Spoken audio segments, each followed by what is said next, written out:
All right, guys, today is Tuesday, August 9th, 2022. 60 days left on my, try to get my 55 ready for a upcoming event October 8th. Don't know if I'll make it, but I'm gonna give it a go. These heads have killed me. I finally got these things finished out, rebuilt and put back together a couple days ago. Yesterday I tried painting this cylinder head and it was 104 degrees out here. By the time I put the spray paint on there, it wasn't working.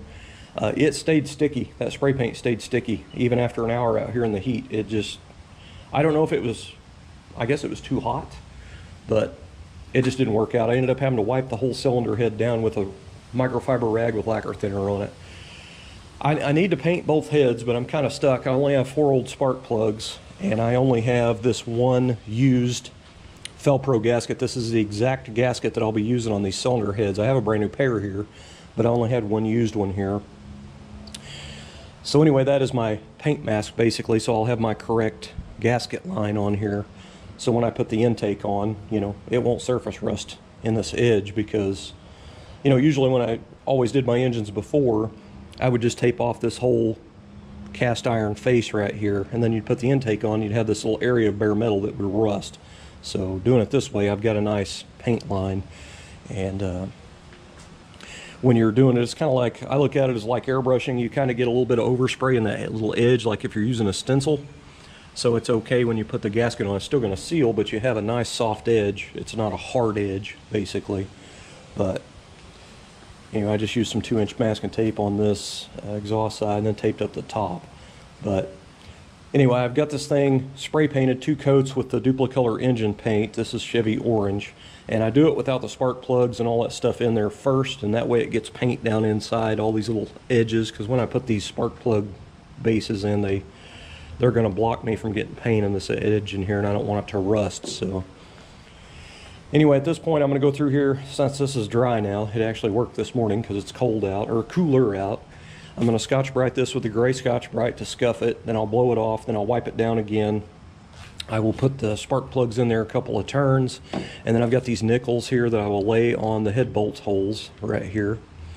And basically the reason I'm doing nickels over that is when I go to torque the heads on, if I had all my buildup of paint on here, because I'm going to be base coat clear coating these, the paint doesn't roll up around the edges. So doing the nickels kind of works out pretty good. You know, the spray paint's not as thick as a base coat and a clear coat's going to be, so it works really nice. Now I did this on my aluminum cylinder heads that I had on the engine before. I just laid them on the raw aluminum, so that worked out really good because you don't got to worry about rust. But if I'd have left these bare metal and put these on and then painted it, I might get a little bit of rust coming out from underneath them head bolts over time. So I was trying to get some kind of coating under there basically is what I'm saying, but I don't want it so thick it'll roll out when I'm torquing them head bolts down. But I love painting them engines apart like this and then putting stuff together. It just looks so clean. And using the Felpro gaskets, you know, they're blue, but you can see all the gaskets in between everything. It's just a nice level of detail that I like. But my formula for engines, I've been doing it this way for years. I use Duplicolor engine spray paint because it's high temp, you know. I just do it over the bare cast iron. You don't need to prime this stuff. That paint sticks very, very well to bare metal if it's cleaned.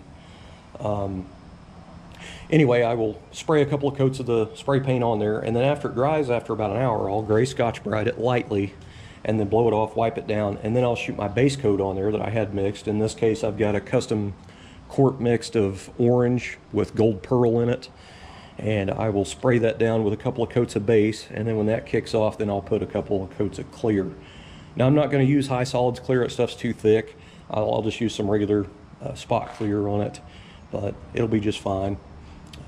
This holds up really well. I gotta say, I've never overheated one of my engines, and I don't know how well base coat clear coat hold up to an overheated engine, but it works well for, you know, 200 degrees and under, as far as I know.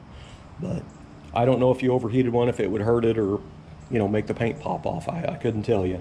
But I've never had delamination problems doing it this way. And there's lots of pro shops that do this. I don't know what they use for their first coat of paint. Like in my case, I use spray paint. You know, it's engine paint. But I know for sure pro shops use base coat, clear coat, because a lot of them will color match use their body color on their engines and stuff. So I'm doing orange because that car needs a little bit of pop under the hood. This is, when I had it in here before, you guys probably, if you've seen it, you know, this car painted black, it's kind of tough to do these cars black because the firewall is body color, which is gloss black. So I can't do my chassis gloss black because it would look like I went in here and painted the whole car with the chassis under it all at the same time. So I did the satin paint on the chassis and then gloss black accents, and it really kind of pops. But when that orange pearl engine's in here, it looks amazing. I love it. It's the beautiful contrast to that black, I think. The cool part about it is, for me, like in here, you don't see the gold pearl in that engine. But when I had the car outside and the sun on it, you could really see it, especially on the valve covers where it's smooth. Like a rough cast engine, it's a little bit harder to see the pearl in it, but those valve covers, I spent a lot of time on them and, you know, body worked them, blocked them out and everything, and airbrushed the logo and everything, and it just looks amazing. What I did was I'd taken a spray out card, if you're familiar with those. It's basically a piece of like poster board type of thing, and you could put the paint on there that you're using, which in this case I used Chevy orange spray paint, and I sprayed that spray out card, and then I took it to the paint store and had them mix me a quart. Well, it doesn't really match that great. It's actually a little bit brighter of an orange, but I don't mind because the car is custom anyway. So I haven't decided yet on my wife's four-door. I still have quite a bit of this orange pearl left, which is not on here yet, but I don't know if I'm going to do that on her car or not. It would be a little bit simpler just to do the spray paint and leave it alone and call it a day, than going through all this, you know, hassle with all the paint supplies and stuff. But it does look good. I do like it. I'll just kind of wait until I get there on her car, but I do have plenty left to do that if I need to. But so hopefully I can get both cylinder heads sprayed today, and I guess I can start putting the engine together. The problem is, never have found an oil pan. My buddy Jason, I texted him a couple of times about that engine over to shop, and he never did reply. So I don't know what's up with that, really. He always replies, so he might have got sick again, who knows. But anyway, my only other idea is now to go ahead and use that Dorman pan. I did buy another drain plug seal. This is another Dorman seal. I've already tightened it. This is an aluminum drain plug seal, but it has a rubber insert in it. So I'm going to try this one and see if this one works. This is an aftermarket pan, and when I had it on the engine before, it dripped. So I took the drain plug out and I pulled the seal off of it, and I used the Felpro plastic one, or nylon one that comes in the rebuild gasket set, put it on there, and it still dripped. So I'm hoping this one actually works. If not, I'm not sure what I'm going to do, actually. Probably going to have to find another pan, but it's pretty much the only thing I got right now, so I got to use it. But right now I'm going to go ahead and get to painting. So hopefully I don't have any issues like yesterday, but as far as this goes, it's already pretty much dry. I mean, it does feel a little bit tacky in places, but I'll give it a go. We'll see what happens. So I forgot my license plate expired in June of 2022. Today's August 2nd. So they had, State of Oklahoma had sent me a letter in the mail that said, you know, these cars that have personalized license plates, you have a regular license plate and then you have your personalized license plate. And you used to always have to carry your original license plate, the non-personalized one, in the vehicle somewhere. For whatever reason, it's kind of silly. I always thought. I used to just carry them underneath the seat, and then have the personalized on the car.